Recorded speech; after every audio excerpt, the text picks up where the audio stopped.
wanted to own it, just wanted to take the time, learn all the things that I could about you. Now it's such a mess here, oh, we are just stressed here. Used to be so easy with you. Thanks for coming on Everything Sparkle, Evan. Hi, thank you. Explain what you're wearing. Explain what your creation is. Right now I have my, I think it's called the Skeleton Royalty hoodie, and I made it because I think that when you're, it has a crown on it, by the way. When you have a crown, I think that it's the highest level that you can get to, like king, queens. So the whole point of the brand was adore stands for infatuation and passion. So that's where I based it off. So the real word adore, but without the E. Yeah. Drop it. I love that. Yeah, thank you. I made it just for people to follow their passions with infatuation and reach their highest level. That is so cool. Okay, so this could be for guys or for girls. Yeah. Yeah. So you have a girl. So let's see. We have a girl over here, and that's perfect because this would be about my size. And so, what is this, like the small size for? I think this is a large or medium. For the girls. Yeah. Okay, so there is either or. I love this. And what does it look like on the back? And then. Oh my gosh, there's a heart and everything. Yeah, I thought the heart with the skulls was a good little touch to add to it. But yeah. So how much does this go for if we want to like? 30. I wanted to make it just a baseline level, just not making it too high and not making it too low. Just seeing what that price is like right now. Is it comfortable? Yeah, I'm warm.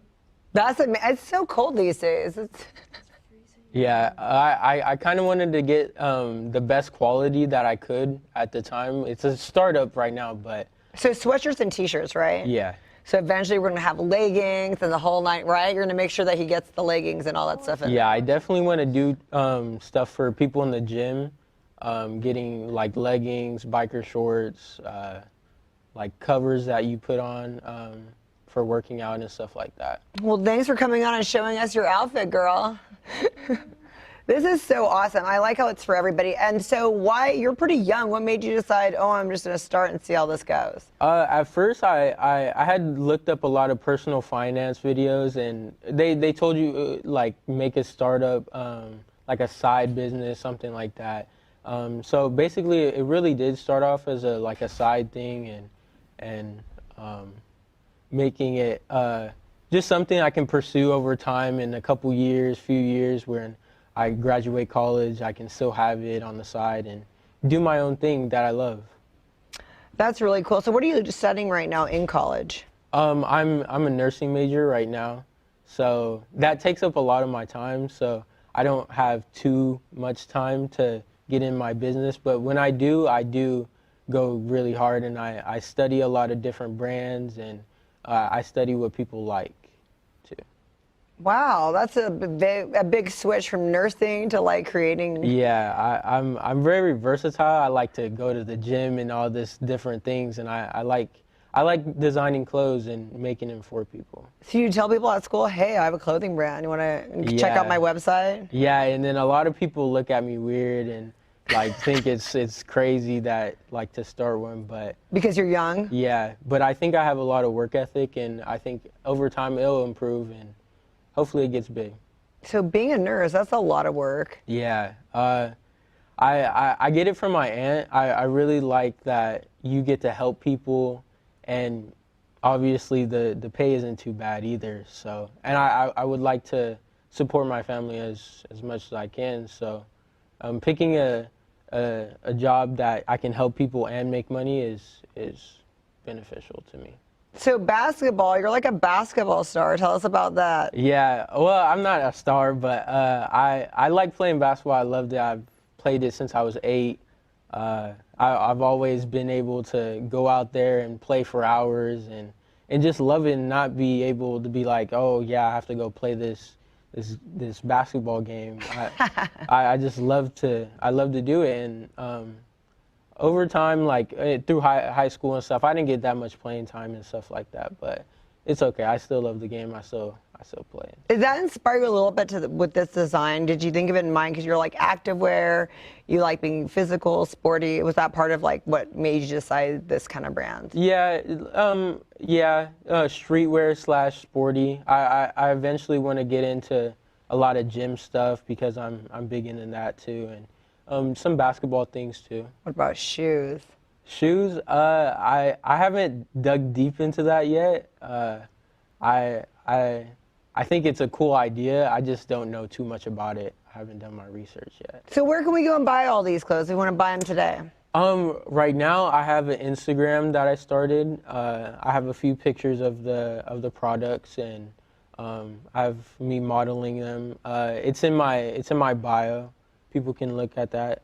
It's adore.apparel.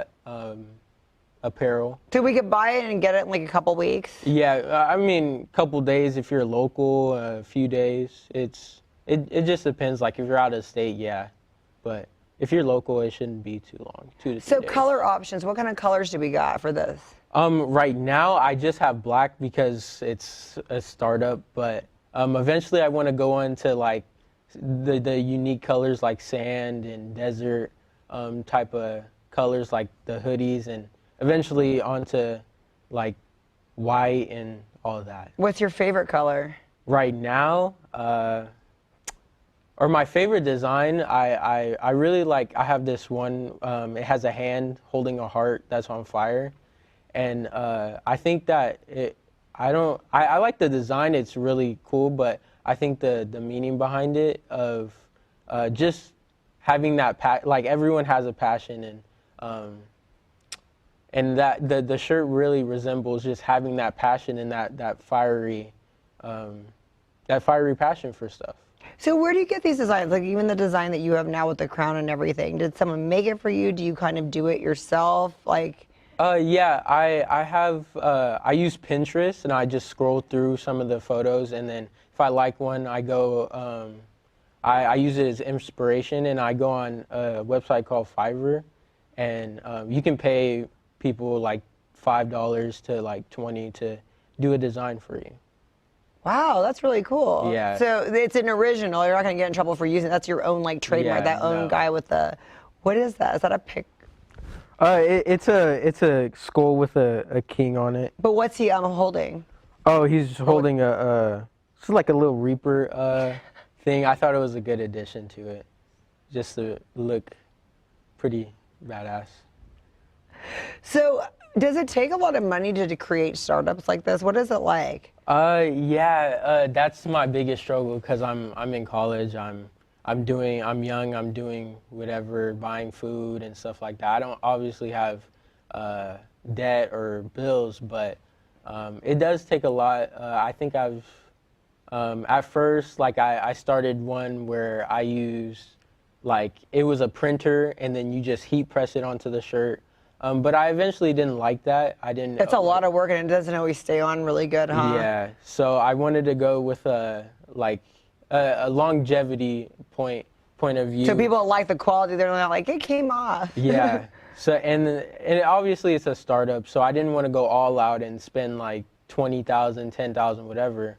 But it's taken like around like a couple thousand, few thousand, just to like start it up. And most of the expenses is just like getting the product, like wholesale shirts and hoodies and stuff like that.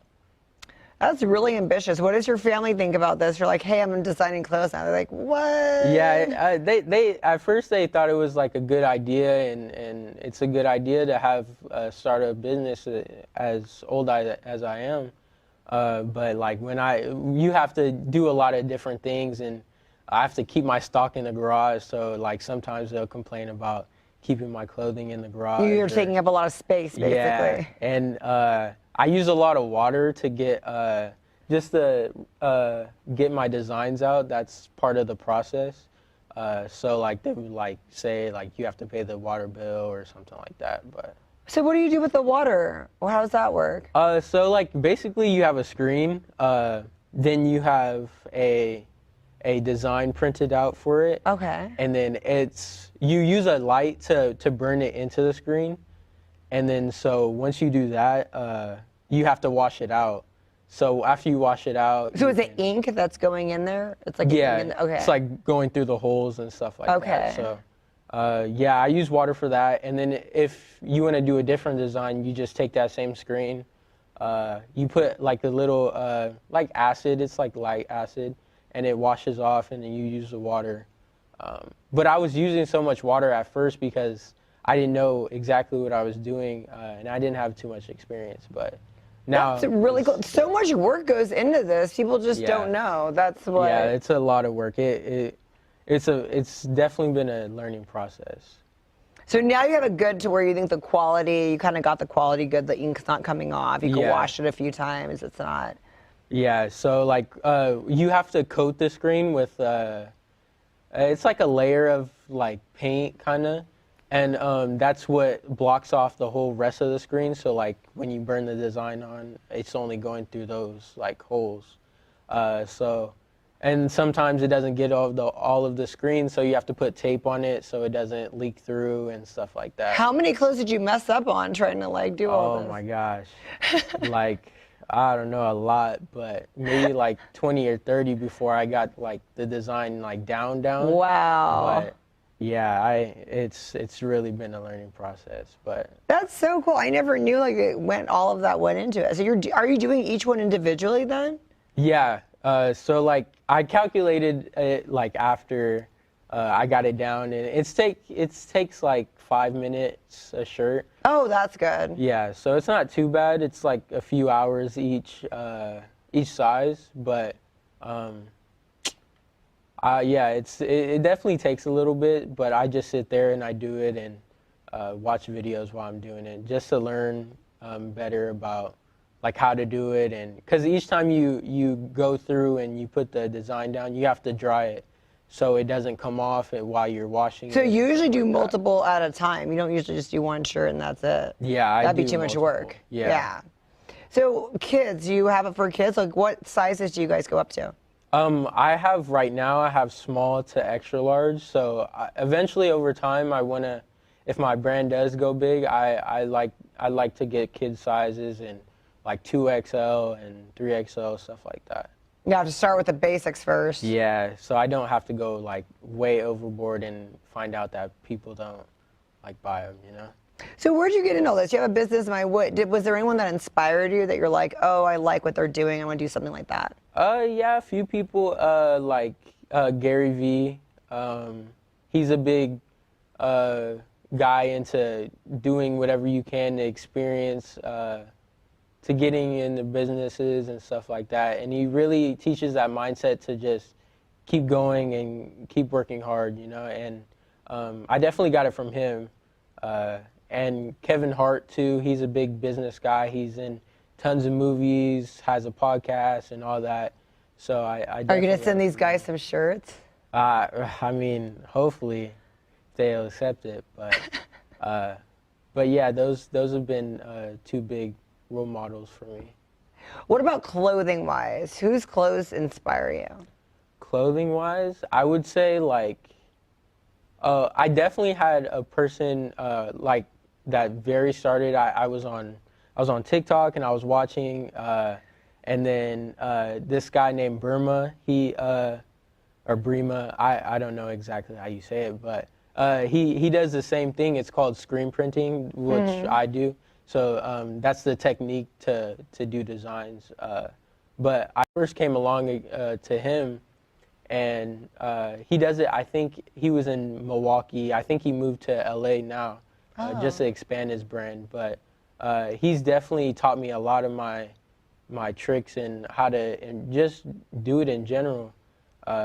So his brand, it's like a streetwear brand. So he's been successful with his stuff, so he's sharing the tips. Yeah, and definitely a lot of streetwear brands. Like eventually I want to get into shorts and stuff like that during the summer. They have definitely inspired me to get out there and do it. And I thought about it a lot, and like maybe like a few months, and then I thought it was just time to actually start doing it. Yeah. What if this takes off so much? Will you still be a nurse? Yeah, I mean, hopefully. I think it just depends on what mindset I'm in at that time. I think I'm definitely on the nursing path, just like guaranteed, just to make sure. And I know my aunts want me to pursue a career in college and stay in school, so I think I might just keep going that way. And if it does take off really big, then I don't know. I'll just have to see. Because that's a lot of school. So are you really good at like science and math and all that? Yeah. Not usually biology, which isn't my best, but Is that the challenging part of all that with the bio? Math and stuff like that isn't too hard, but I just passed my my chem class with the A, so Oh, I'm happy nice. about that. So I mean I haven't really taken school too seriously, but when I do sit down and I do the work, study, work hard, and it's been easy. So. Does any of what you learn in for nursing ever help you with this? Like you said, chemistry and all that. Does any of that help? Because you are kind of using a science to get all the ink and getting all this. Does it really transfer over? Not really. Yeah, some of it does. I think that it doesn't as much as like basketball, because in basketball you have to pay attention to the details, and it definitely transferred over to making designs. Wow. And, paying attention to the details and doing this and that, and because it's very complicated when you're burning designs and stuff like that, because it has to be dark and you can't let the light expose to it, and dust. If you get dust on it, then it kind of ruins your design, because there's little pinholes that you get in it. So it's complicated, but I would say more basketball than chemistry, but yeah. So what's your Instagram? Where can we go to look for all of this? You said Instagram and Facebook, or just Instagram? Just Instagram right now. I eventually want to get on every platform and try to do the best that I can, and to expose my brand and to get out there. So what's the name of your IG that it's on? It's called Adore, ADOR.apparel. And you can find the website there and see all the products there.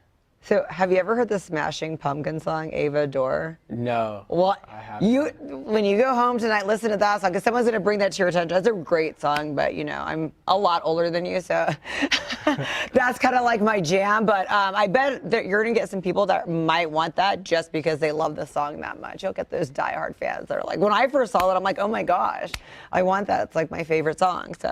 Yeah, hopefully people get it, because I know a lot of people get it because maybe they're my friends or stuff like that, or sometimes I have like these thoughts like, are they getting it because they're my friends, or do they actually like the design? I think it's cool. They're probably doing it both. They know it because they're your friend, but then they end up loving the shirt. Yeah. Thank you so much for coming on my show, and I can't wait to see the success, and like we'll have you on a year later and see what you have. Hopefully maybe some dresses. I can only imagine. Hopefully I expand and get better, and it grows more over time. But thank you for having me. I really appreciate it.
Thanks for coming on Everything Sparkle today, Jeff. I've never had just you. Never had just me. I had you and must other people. You must be scraping the bottom of the barrel now if I'm here. Well, because you do a lot of westerns, it would be scraping wood off your boots. That's right. We'd be scraping the bottom of the rain barrel. So. Okay, so tell me about westerns and what your love about westerns is. Westerns to me are kind of an escape to a simpler time. I don't think it was simple to live in that time, but I enjoy the Hollywood westerns where you never see, the people actually eating or going to the bathroom or doing the normal things people do. They're always out on the plains with, nothing. But then you see them at the campfire and they've got the coffee pot and the skillet and everything going. I just enjoy the westerns. To me, it's just kind of a throwback to a simpler time. What's your favorite one? My favorite western movie? Yeah. Gosh, I like. I know it's a tough one. I like Open Range because the big shootout at the end, the sound is amazing. The gunshot sounds so real on it. I'm not really a huge Kevin Costner fan, but it seems like I like just about everything he's in. I'm not crazy about the actor, but Yellowstone and Open Range and Dances with Wolves, all that stuff. TV show wise, I kind of am a fan of the Lone Ranger. Clayton Moore, who was the Lone Ranger, he and I both have the same birthday. Oh, really? So yeah, only a couple of years apart maybe. But yeah, so I was a fan of the Lone Ranger growing up. I had the mask when I was a kid, and then there's a scene where he's riding the horse and he puts his hand on the rump of the horse and he turns around. I tried to do that on my bike and I went right over the handlebars. But oh my gosh. Hey, that could explain some things. But so did you take up horseback riding lessons and everything too? Or? You know what? I learned how to ride a horse by trial and error. That could be very dangerous. It could be, but I've been pretty lucky on it.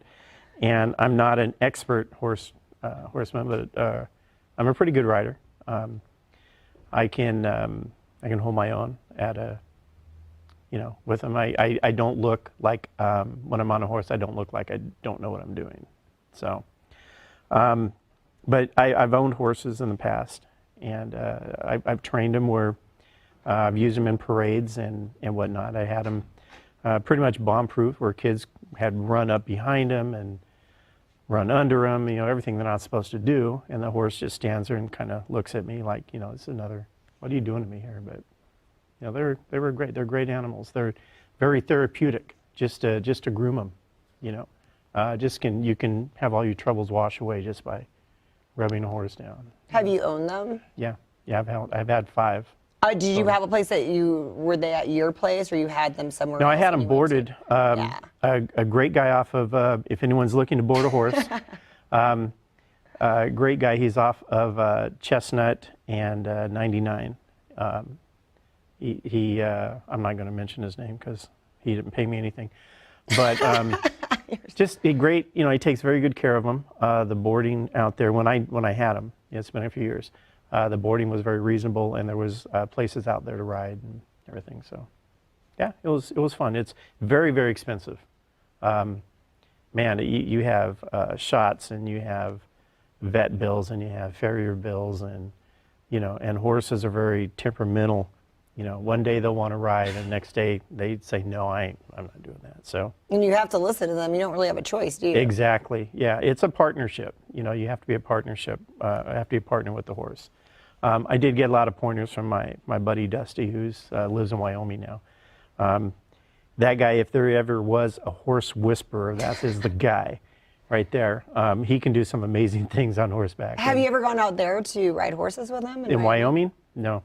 Planning on it. It's on the list. You should go out there to film. That'd be fun. They have such beautiful places. Oh yeah, and the wide open spaces out there. But this time of year, it's about 130 degrees below zero, and so it's not somewhere I want to go. He likes that. I don't like that too much. But you don't like really cold weather. No, I like cold weather, but this is about like it is now in the 30s. That's about my max. So. So tell us how you got into movies. You liked westerns. When did you say, hey, I want to direct stuff. This is how I do it. This is how long has that been going on? that is kind of weird how I got into it. I just mentioned Dusty, and Dusty was doing commercials. This was about 2009-ish, somewhere around there. And one day he was telling me he had to go to LA for an audition, and he hated driving to LA traffic. And I told him, I go, well, heck, I got nothing to do. I'll go with you. So I drove, right? LA traffic. LA man. traffic, man. We drove down there. We went to the audition. It amazed me that you were in and out so fast. I mean, it took forever to get there. He signed in. We waited about an hour. They called his name. He was in and out in like 2 minutes, you know. So he came out. He called his agent, and his agent says, you know, I need you to come by or something. So he goes, do you mind if we come by? I said, cool, let's go. So we went by the agent. I met her, Nancy Chavez, and she said, you know what, I like your look. She goes, have you ever done any acting? I said, no. I said, I was in high school, you know, did. Because I thought that was an easy English class, was theater. Oh, right. So she goes, I bet you I can get you some work. So an hour later, we're leaving there. I'm signed up. I'm on LA Casting. Nice. Yeah. And about, I don't know, 6 months later, I'm doing a movie for the History Channel called Custer's Last Man. How fun. Just like that, boom, boom. And that was like your genre that you wanted that to was it. be That in. was the That, Western which is thing. fun, because a lot of times you get cast in weird stuff before you get something fun. Right. I play either cops or cowboys. And I think it was always the mustache, you know. I did a lot of a show called I Almost Got Away With It. I played the same character like 3 times on it. And another one for that same production company, I forget the name of it, Weird Wives with Knives or something like that. So, Wives with Knives. But then, you know, and then I got a few Westerns. We did a Western called River of Skulls. That was my first Western that I did. And then I got onto the Western series that I did, which was Tales of the Frontier, and that ran for 1 year. And I was really hoping it was going to get picked up. It was kind of a chick flick thing.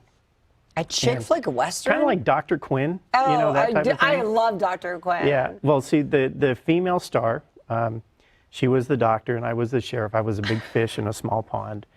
And, you know, at the last show of the season, she has a disease and she ends up dying. And so I'm raising, along with her daughter, we're raising what became my grandson because, you know, we got married. So the next season was supposed to be like 20 years in the future, and it was going to be kind of like a kung fu thing where the wise grandfather was around and the grandson was going through all these adventures and stuff, but it didn't get picked up. So how come you didn't get to be in Dr. Quinn? Was that before that was your before time? my time. That was before your time. Yeah, that was a little bit before I got into doing this stuff. But that would have been a blast doing that. I got to meet Jane Seymour once. She is like so beautiful. And then I got to meet Joe Lando, and that was just like amazing. He's shorter than you thought, isn't he? Yes, but Yeah. I mean, he's still gorgeous. They're such gorgeous people. I was so blown away by He's seeing aight. that. But most actors are shorter than. Yeah, the tall one was James Woods. I think that's the tallest guy that I. Yeah, I haven't personally met him, but I did meet Joe Lando, and I was surprised he was like maybe 5'10"-ish, somewhere around there. But very nice guy, very nice guy. Yeah. Well, that's really cool. Who else? Who have you met like in the Western world? Have you met anybody that was just like wow to you? That was wow for me. The biggest wow for me is my friend Karen Richmond. Karen Richmond, it was the New Gidget in the 80s. Do you remember that? My goodness, that was a fun show to watch when you're young.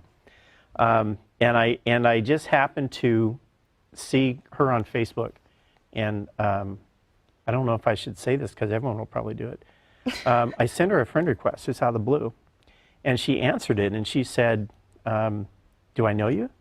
And I said, "No," and I just kind of talked to her for a few minutes back and forth. Told her who you were and what you were doing. And it just had kind of a sentimental value because my wife that has passed away, her and I used to watch that show together.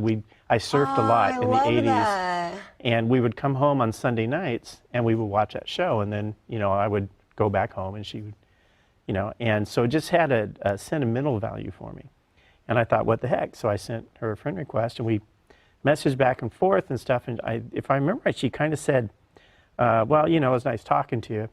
And the next thing I know, we were friends. And we've been friends for, I don't know, about 12 years now. And we talk every once in a while, and we've never met face to face.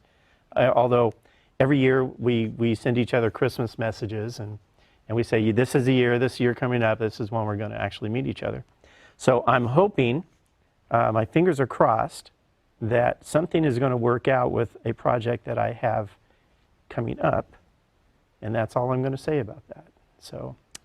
Well, it's nice to make connections like that, right? Yeah. That kind of she's super sweet. Just the nicest person in the world to take some Joe Schmo like me and, that wasn't a stalker or something. Well, and that is hard to know that, so that was cool. She started talking to you, you must have said the right stuff, and she was like, it's pretty cool. Well, I mean, how can she turn this down?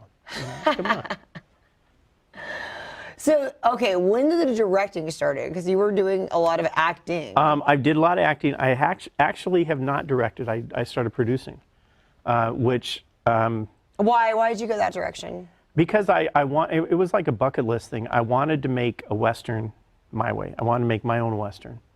I'd been in a bunch of them, and like I said, we did the TV series, which was almost like a new movie every week, going on. The director on that, his name was Tino, great guy, made the sets fun.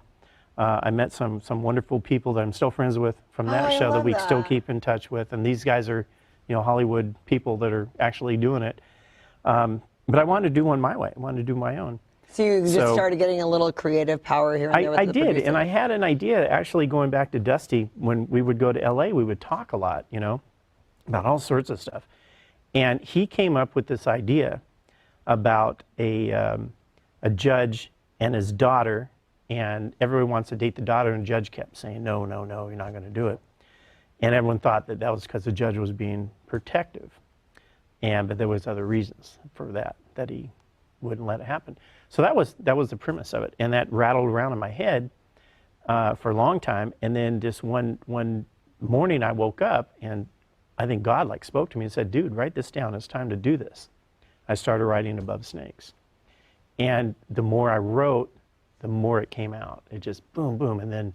Is that your first time writing? That was my first time writing anything. Wow, that's really cool. Yeah, and so we got it written, and like and you I said, wrote that all yourself. You didn't co-write that. I wrote the whole thing. Yeah, it was based on Dusty's idea, and he does have credit for it, so he doesn't sue me. And but yeah, I wrote the whole thing myself, and so I plotted it out and everything, and then so my son read it because he works for Tremendum, doing a lot of stuff with those guys. Chris and Travis are wonderful, and my son goes, I know the perfect director for this, because I'm thinking I'm going to direct it. And I go, well, who are you talking about? I'm thinking maybe, hey, Chris, maybe Travis. And he goes, me. And I go, well, Tyler, you do sound. You're a sound guy. You're a great sound guy. Interesting. But he goes, let me know. I can do this. So I said, okay, let's do it. So like I said, Chris and Travis, they helped out a lot. Well, he's been around for a while, so he probably knew what he was doing more than even though he hadn't done it yet. Exactly, yeah. So Chris and Travis loaned us a lot of equipment. Oh, that's loaned us, just said, here, go ahead, use it. I mean, I didn't have to rent it or anything. And Tyler put together a great crew. Jason Wada did a wonderful cinematographer, did just amazing stuff that he did, and he put the trailer together and everything. Jack and Cody Allred and all those guys were on the crew, and a couple of my other kids, Jason wasn't there, Joshua and Clayton helped out, and they learned a lot of the How many kids do you have? I got 7 that I know of, but it's a Brady Bunch thing. So there's a couple of them I didn't father, but I did raise. So what was the trickiest thing about filming a Western? I can imagine all kinds of things you don't encounter because of the whole climate and just everything. What were some of the experiences? The climate. Let's start with the climate. The final scene is supposed to be a nice warm fall day. Oh, when we filmed that, it was the middle of December. The ground was frozen solid. Why are you guys crazy like that? I didn't have to be sitting on the ground, so I didn't care. But yeah, it was cold, and these guys we call them coat wranglers, because as soon as the shot was done, we had people run in and put their coats on them and stuff. It's like me today. But yeah, but yeah, so that was tricky. I financed that whole thing myself, So there was. What was that like? Why'd you take on such an undertaking? It was just what I wanted to do. I didn't want other influences to Well, do it. then you have more of the power. I mean, I like because you're. Yeah. Yeah, I get that. So we had what I call as a one-horse town. Although we did have scenes that wagons were in them and stuff like that, because where we shot they had, they had these wagons and stuff that we could use as props. But we only had one horse. The guy Brandon rides in on the horse, and you see the horse in the beginning of the movie, and then that's about it. So, but you don't really notice it because we do have extras walking in the background and stuff, and you don't really notice that there's only one horse. What's the deal with the horse? Did everyone know how to ride a horse? Was everyone not on it? Brandon had never ridden a horse, as far as I know, had never ridden a horse before, and he got Jeanette Pritchett was my horse wrangler, and she gave him a crash course, not actually crashing, but he, for about an hour, he got a lesson, and he got pretty comfortable on the horse.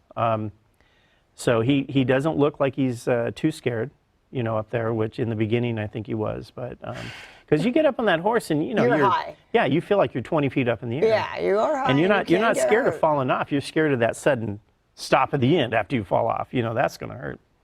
But yeah, it was. We I don't want to say cut corners because I don't think we really cut corners, but we were very frugal with some things.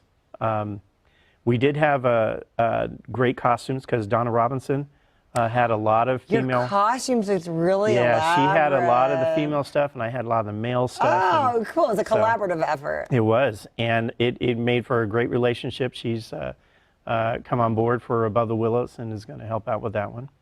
Who do you get to? Do you have like a team where you? Because this is all before our time. Do you like communicate with other people? Like, hey, does this make sense? Would they be wearing this? Would they be saying this? Would they do? Is there somebody that you go to like ask for like a little bit of advice about if you have a question about something like that? The best place to go for that is a cowboy action shooting club, and there is one in Fresno. It's a Kings River Regulators, but there's also a website. It's called SAS, which stands for Single Action Shooting Society, and they have on their page. I know I'm plugging them, these guys. You send the check to Sparkle, care of me. But they have on their page, they call it the Saloon. And you go in there and anything is open, politics, I mean anything, right? Oh, that's awesome. So you go and you just read these posts. And man, you learn so much. You learn the language, you learn how they actually dressed, how they wore their guns, the whole thing. And of course, I've always been into it, so I learned all this stuff, years ago. So I know that the difference between a modern hat and the hats they would wear in that period, the shapes of them and stuff. And I actually started shaping some of the hats that are in Above Snakes. I took regular current hats and I just reshaped them to look like, period correct ones. Wow, that's a lot of work. It's a lot of work, but it's a labor of love, Yeah. And like I said, the process is fun, huh? Right. Yeah. And Tyler and I, we work very well as a team. I think in 3 movies, I think we only had one time where we didn't agree on something. And most of the time, if he says something, I pretty much agree with it because I know that he's looking at it from a different angle. So, and then a lot of stuff, the Western stuff, he's not real familiar with, so he'll rely on me if we're doing that right or something. What impressed you most about Tyler during the process? The first day we shot, the very first scene we shot was with Stephen Hayes and Lon Hannah, not Hannah. Oh, I know that. Okay. Lon Hannah, and it's a scene where he's the sheriff and the deputy, and I was standing there watching it, and Tyler set up the shot and everything, and the language that he used, to get everything rolling quiet, soft sticks, things like that. I never heard of soft sticks. Didn't know what that meant, And he did the scene. They got it all done, and then while they kind of set up for another angle, he talked to the guys, and the way he talks to people, it's amazing because he gets his point across, but he builds you up. He's saying, this is great. I love what you did here. I want you to try this. We're going to do that, and you don't feel threatened at all by it. Nice. And it's just amazing. That's a gift, and that's very hard, yeah. especially when there's time pressure and everyone's just like, and I'm telling you, he's amazing at doing that. And he's done 2 for me, and he's going to do Willows, and he was associate director on another one, assistant director on another one. So, you know, and he loves doing that stuff. But he does a lot of sound too. He's very popular. He gets calls for all over the state, you know, to go off and do sound. So he's pretty popular in that business. So Willows, did you you're gonna direct this one? No. Tyler is I'm the producer. Tyler's the director. We're like a team on it. I think maybe someday I'll direct one because just I want to try it. But it'll probably How come Tyler doesn't write anything? Because I got all the brains. I don't know. He wants to, but I don't know if he wants to or not. Because when he was in school, he had video classes and he wrote like shorts and stuff, and they were really good. But I don't know if that's really a passion of his. But I know it's different too to write dialogue and to write shorts. I know, yeah, so that's yeah. It seems like right now you're a good team, as it is. We get along great. We work great. As far as I know, there's no problems. I mean, maybe have him on, ask him. But, for Above the Willows, though, this is the first time I'm actually writing with somebody, and I thought that it was going to be difficult because it's like it's mine. It is hard, it's mine. right? But you know what? We've become a very good team, and I'm writing with David Novak on this, and so what's a little bit of his backstory? David Novak is a Hollywood actor. Okay. He's in LA. He's been on some major movies. He's been on General Hospital. He's got a good background of it. Independently wealthy. That's an inside joke with him and I.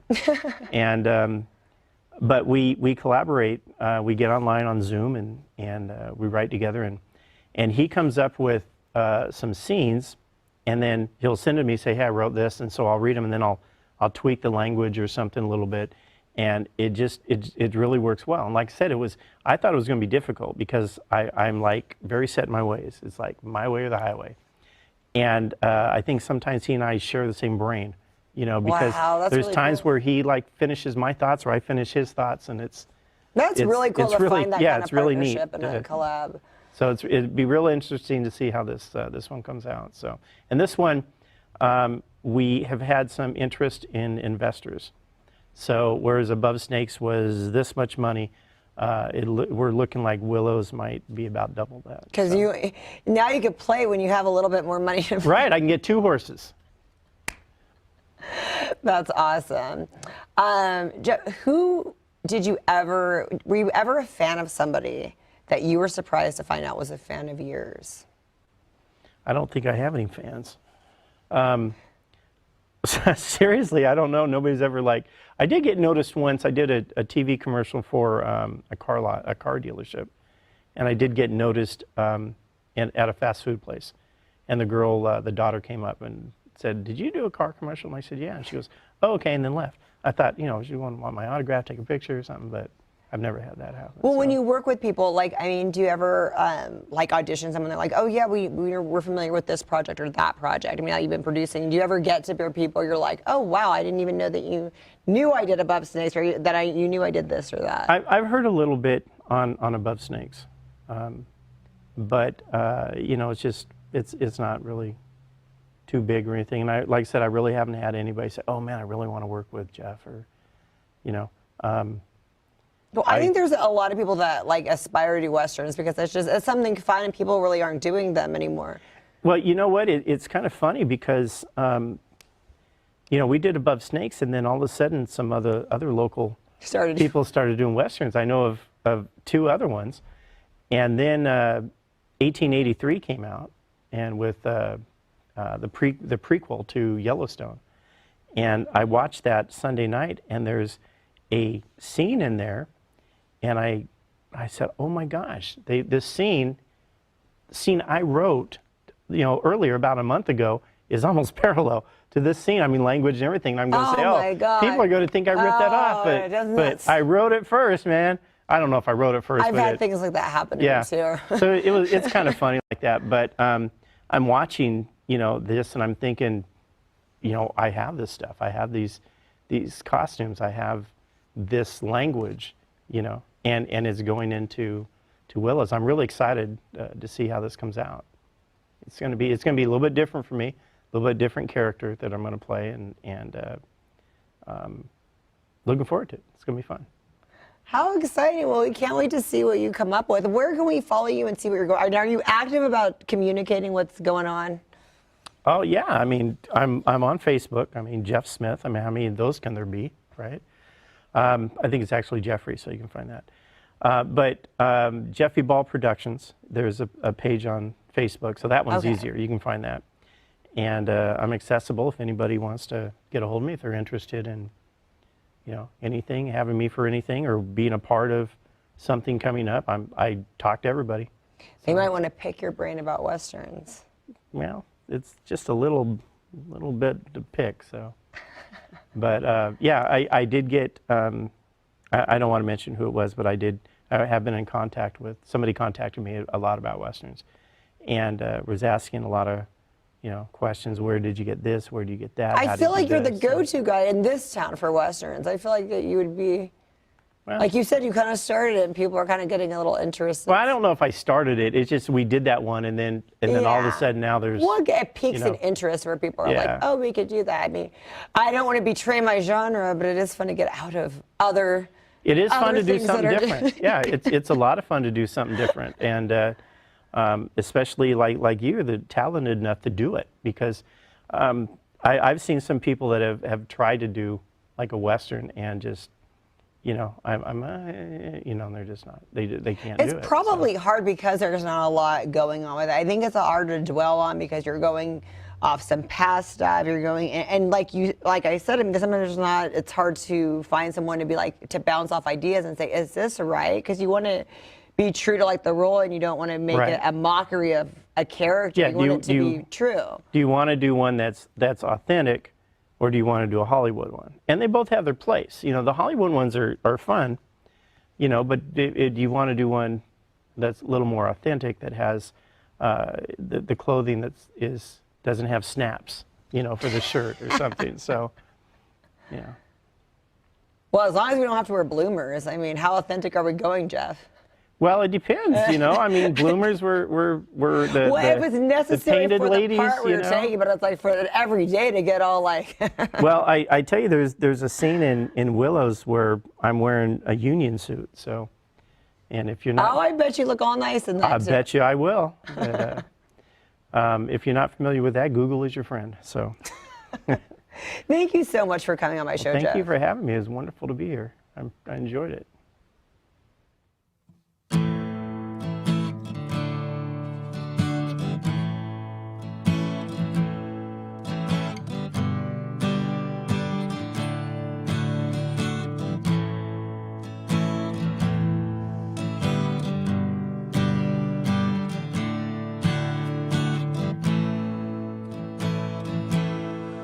Will you remind me of a Sunday back home in old Kentucky, where the church choir so belting towards the pine,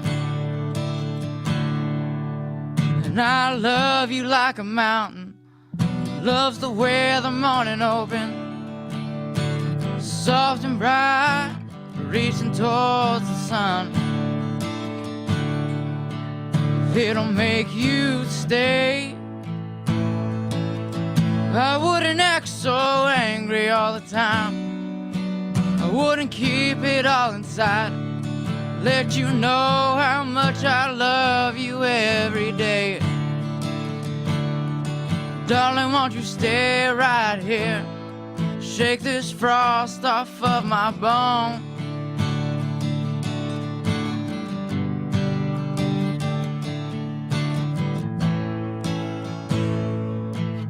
I used to drive a Mustang, and I'd run that thing on high hopes, till they raised the price of dreams so high I couldn't pay. So I let that car just sit there, when I should have took you driving.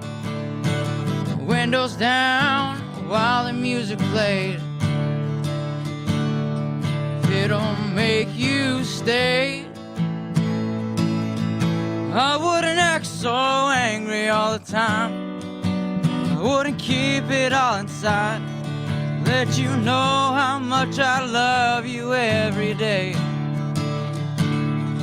Darling, won't you stay right here? Shake this frost off of my bone.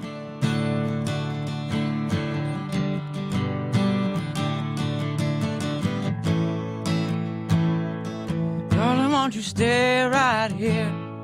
Shake this frost off of my bone.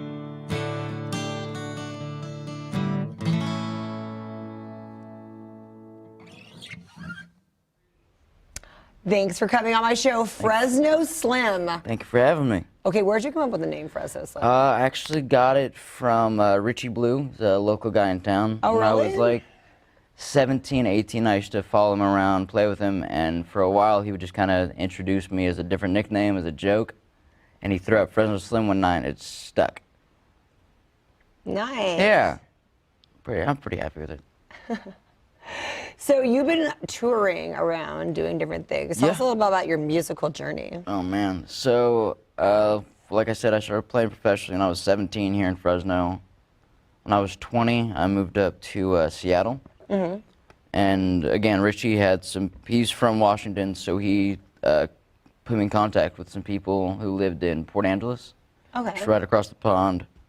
And he said, listen, he's like, there's this kid coming out. You guys need him to go play guitar for you. That's actually really cool. You Yeah. got a plug like right away. Yeah, so I took the ferry across a couple times and just kind of hit their open mics, played a few shows with people, and then there was a harmonica player. He's like, hey man, he's like, I need a guitar player. He's like, move over here. He's like, I got a place for you. So I spent a while just kind of couch surfing and playing music everywhere That's I could. like the musician dream. Yep. And but it's so cool that you had someone vouching for you right away, that Yeah. you're just not some punk kid coming. You're like, they're like, no, he has talent. Listen to him. Yeah, and then I went out to the East Coast for a little while. What parts? I was in Connecticut. I love the East Coast. Yeah. That's my favorite. It's pretty fun. I played in New York a few times. The band that I was with, like the big band I was with, I got hired by them because the singer and his dad came to a bar one night for an open mic, and I was playing slide with my beer bottle. Mm-hmm. So they're like, I got hired that night just for that. Met some really cool people. Got to open up for Johnny Neal. He was a keyboard player for the Allman Brothers back in the 80s. Oh, I love that. That's Yeah, cool. so I got to spend some time with that guy. It was fun. We shared a green room. Normally, my singer was kind of against me drinking before shows, but the guy asked me, Johnny Neal asked me to go grab him a beer. He's like, oh, grab one for yourself. And the singer's like, yeah, you have to drink with the Allman Brother. I was like, all right, man, yeah, like, I could do that. yeah. I Whatever. was like, yeah, I'm down for that. Yeah, it's been fun. Met some cool people. Just had some really cool experiences. So what's it like being back here in the Central Valley and doing the music scene here? Because it's a very different vibe. It is a very different vibe. It's cool though. I like it. I thought I was going to, whenever I moved back, I thought I was going to be able to get right back in the scene. But when I got here, COVID hit, so everything shut down. Worst time you could possibly. Yeah, so I didn't do anything for like a year. But it was good you weren't like couch. I mean, it was kind of good you were back at your roots if you had to Yeah. be somewhere, but you just couldn't do anything musically. Yeah, I mean a lot of like playing in my bedroom and. Did you Right. record some stuff? Yeah, I've got a YouTube channel. I would kind of just post stuff, covers, some originals I was working on. Yeah, it's been fun. It's been wild. Yeah. That's cool. So who do you like to play with now? Who's like your go-to? 'Cause I Right know you now. jam with so many people. Yeah. Right now, well, with Kurt. How'd you come up across him? Did you know him beforehand or you met him No, recently? we met him. I met him in an open mic, and we kind of played together a few times. There was a couple different bands him and I were in together, and then he finally just like put his together. And I happened to be using Shiva. He was the drummer in my band, and he started working with Kurt. And he told me they were looking for a lead guitar player. I was like, I can do that. Like, so there was that, and then Kinsey Rose. She's another one. She kind of met through Facebook, kept in contact. We'd been trying to like jam for a while and just never happened, and we finally did. Like finally got together. Like she's like, yeah, she's like, you're hired. That's so cool. Yep. And then then the Dead Shrimp, and then I do my own solo stuff. So do you still keep in touch with all the people you were like touring with and the Allman Brothers? Do you still keep in touch with them at all? Yeah, I've got Johnny Neal's phone number, and then yeah, like I have everybody else on Facebook, so we're always keeping in contact. We'll call each other every once in a while, and then if I'm out in Connecticut, I'll see whoever I can. Oh, how fun! Yeah. Okay, so as far as original music and stuff that you're working on, what's that, and where can we hear that at? So they're all on YouTube. I need to polish them up. And actually record them. Yeah, my buddy told me he would record my EP for me. So. Do you not like recording that much? You just like. I do. I just haven't done it. I love being in the studio. Okay. It's just I just haven't done it. I see you're so great live. I'm like so I mean I know it's a different vibe, so I didn't know if you were more about. No, I like. I have fun in the studio just because it makes me feel like a professional. Because, you know, anyone can go to an open mic, but to actually be in a studio and getting things done correctly is really fun. It's really nice. So what's going on in 2022? Do we have any cool gigs coming up or something that we should be aware of? Nothing that I can think of. I'm sure I'll be at the 559 quite a bit. I've been there every either Thursday or Saturday for the last couple months. Mm-hmm. Hopefully I'll be back at Goldstein's. There's a couple different breweries that are interested. I just haven't locked any dates down yet.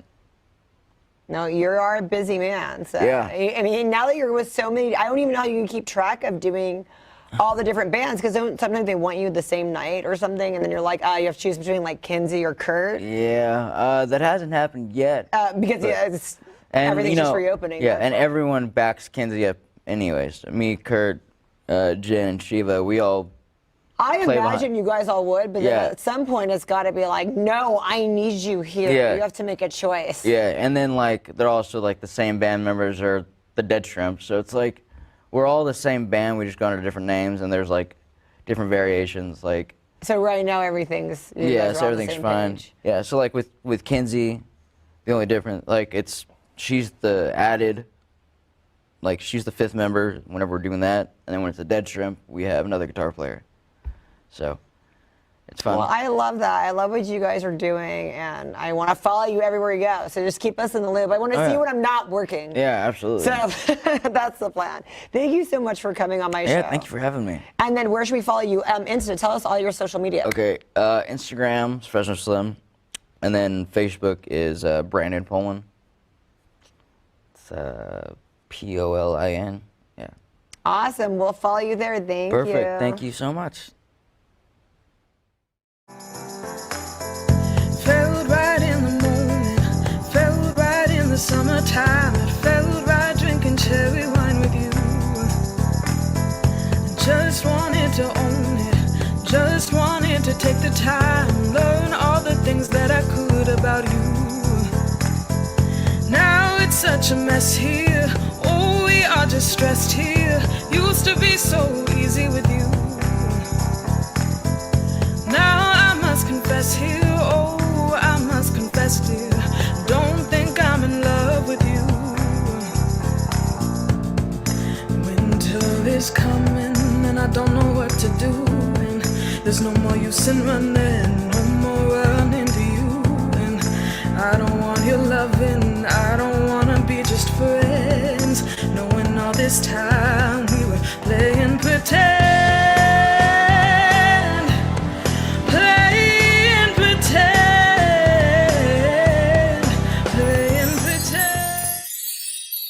It's a mystery.